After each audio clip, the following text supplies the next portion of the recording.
During a significant visit to Washington, German Chancellor Friedrich Merz received high praise from United States President Donald Trump.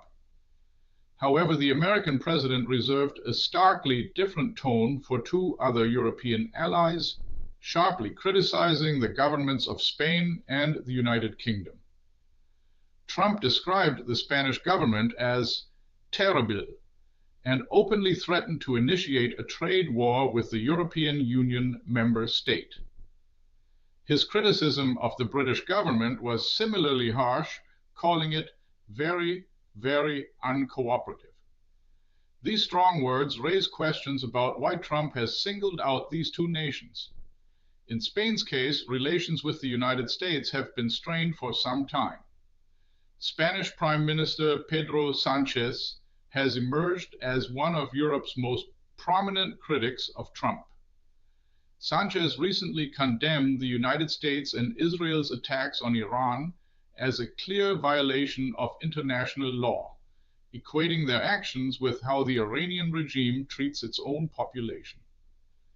Beyond verbal criticism, the Spanish government also prohibited the American military from using its bases for operations against Iran.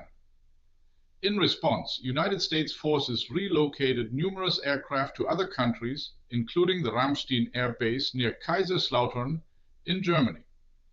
Trump then escalated by threatening that the United States could simply fly in and use the Spanish bases without their consent.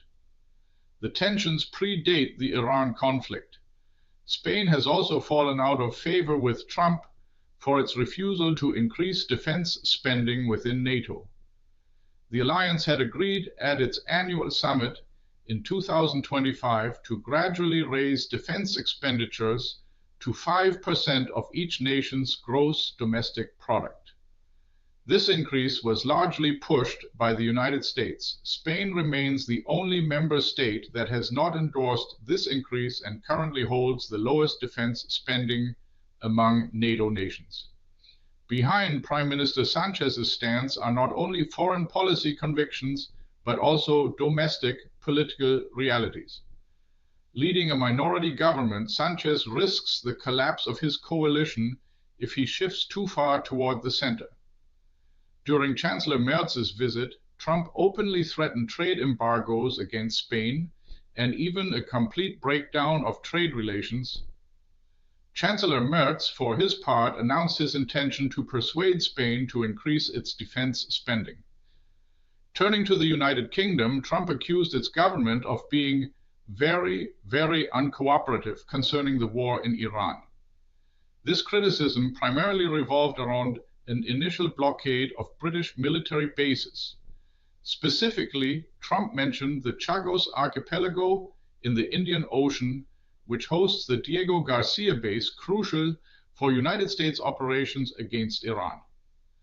Trump claimed that Prime Minister Keir Starmer took far too long to authorize the use of this base, despite Starmer eventually granting permission. Trump also referred to the Chagos Archipelago as a stupid island in the context of Britain's agreement to return it to its former colony, Mauritius. Although a lease agreement granting the United States military a 100-year term for the base was signed, Trump labeled the overall agreement as dumb. Furthermore, Trump criticized Prime Minister Starmer's energy and migration policies. He specifically targeted the United Kingdom's focus on North Sea wind energy and its decision to purchase oil from Norway, suggesting it should instead produce more of its own North Sea oil, despite the United Kingdom already being Europe's second-largest producer behind Norway. This friction is noteworthy because Starmer had previously made significant efforts to cultivate a strong relationship with Trump, even delivering a personal invitation from King Charles during his first White House visit. This diplomatic outreach had previously paid off, as Starmer secured a trade agreement with the United States involving 10% tariffs, a more favorable deal than the 15% tariffs negotiated by European Union Commission President Ursula von der Leyen. However, Starmer now appears to have fallen out of favor with Trump, who repeatedly stated in Washington, "We are not dealing with Winston Churchill here." What's your take on Trump Praises Merz, Blast Spain, and UK in Washington?